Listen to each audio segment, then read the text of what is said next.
Across the country, the number of people battling homelessness is on the rise. There are many different reasons for that, like skyrocketing rent, inflation, and lack of available housing. And of course, there are other factors that have nothing to do with the economy, like mental illness and drug addiction. But how much it's going up is not easy to calculate, because it's not like you just go out and count homeless people, right? That's actually exactly how it's done. Teams of volunteers with clipboards and cell phones go out in the streets for 24 hours once a year and literally count the homeless. Last week, I rode along with those volunteers as they spread out across the county, wherever the homeless are living, to find them, to count them, and to get them help. You come here every day? Last Thursday at noon, the same time all over the country, tens of thousands of volunteers fanning out, doing their best to count every man, woman, and child living on our nation's streets. Can you spell that for me? These volunteers are counting people living in Bryant Park in Lake Worth Beach. This year, for the first time, they're bringing lunch and care kits. We have a little toothpaste and a comb and a hand sanitizer. Down the street from there is the Church of the Glades, where there's a trailer for laundry and another for showers, so people can get cleaned up while getting registered.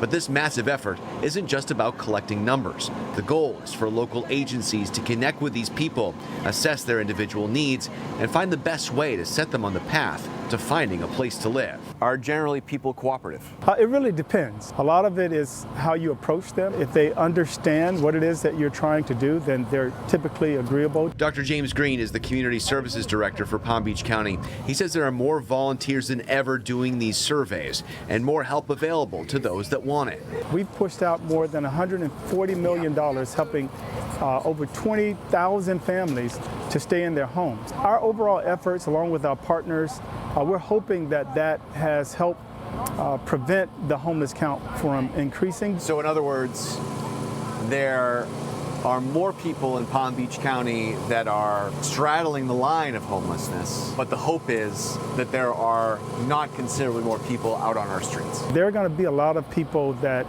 were not experiencing homelessness that probably have entered into homelessness over the past couple of years, but this count will allow us to identify most of those individuals and find ways to move them back into permanent housing settings and find ways to keep them from entering into homelessness in the future. Take it down. A few hours later in Royal Palm Beach, we encountered this couple living in their van in a Walmart parking lot. They drove here from Oregon last summer. I'm having trouble trying to find something more part-time so I can take care of the dogs as well, plus I'm pregnant, so full-time is kind of a bit much for me. What are you hoping to find here in Palm Beach County? New beginning, honestly. Do you think there's enough things out there to help homeless people like yourself? I don't think there's enough things out here to help homeless people because a lot of people shun the homeless. These are the people volunteers are really looking for, those that want to be helped.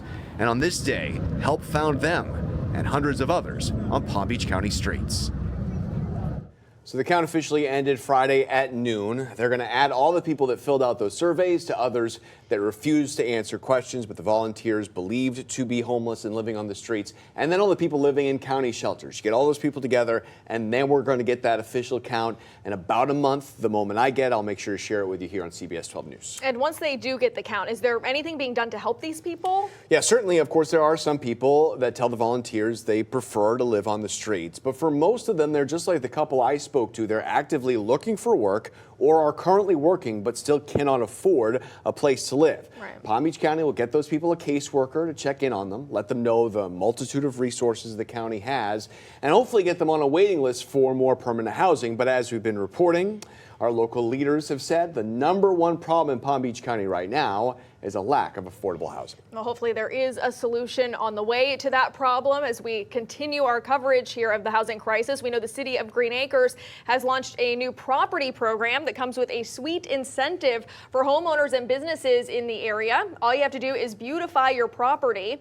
The city's property enhancement grant program is intended to encourage residents and businesses to maintain the value of their property by renovating the physical appearance.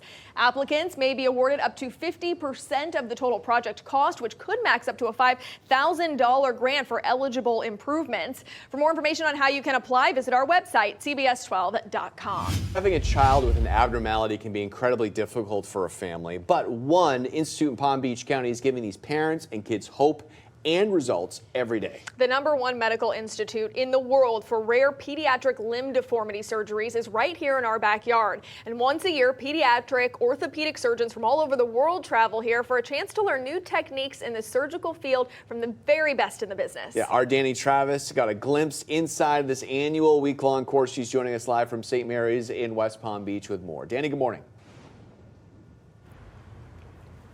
Yeah, good morning, Matt and Sam. This is a very unique conference, and it's said to be the only one in the world of its kind. That's why pediatric orthopedic surgeons from all over come right here to West Palm Beach to sit in on these lectures and live surgeries during this conference to learn how to treat these rare birth defects in children. And you guys, something to note is that this is something most surgeons don't even have the knowledge to treat.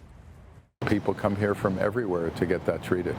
Children from all 50 states in more than 100 countries have come to the Paley Orthopedic and Spine Institute at St. Mary's Medical Center for treatment only found here in West Palm Beach. They're missing hips, they're missing knees, they're missing ankles, or those bones and joints are very deformed. Dr. Droy Paley says some of the conditions they see occur 1 in 50,000 births.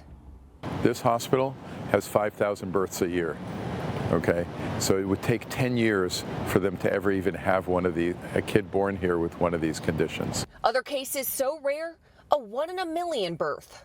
But the surgical process to treat these rare birth defects is not something most pediatric orthopedic surgeons have experience on. They don't have much more to offer than to cut the leg off and put on a, prosthetic. That's why Dr. Paley holds an annual conference to teach other doctors surgical alternatives he created.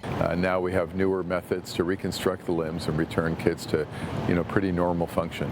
About 60 surgeons from across the states and more than 30 countries were represented this year. As a limb deformity specialist, you are constantly learning, and since they see more numbers of the rare diseases, they can really, they have so much to offer to us as we are trying to develop our practices. For Dr. Reed Nichols, a pediatric orthopedic surgeon from Delaware, this is her 5th time attending the conference.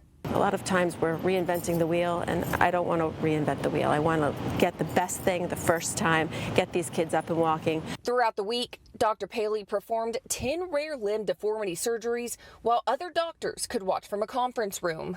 Not many things are considered #1 in the world, and we have one of those here in West Palm Beach and Palm Beach County, and that's why people come here. That's why doctors come here from all over to learn. Dr. Paley hopes that holding these yearly conferences can help make this type of surgery more available both nationwide and worldwide. And aside from these yearly conferences, Dr. Paley has performed more than 25,000 of these rare birth defect surgeries during his career.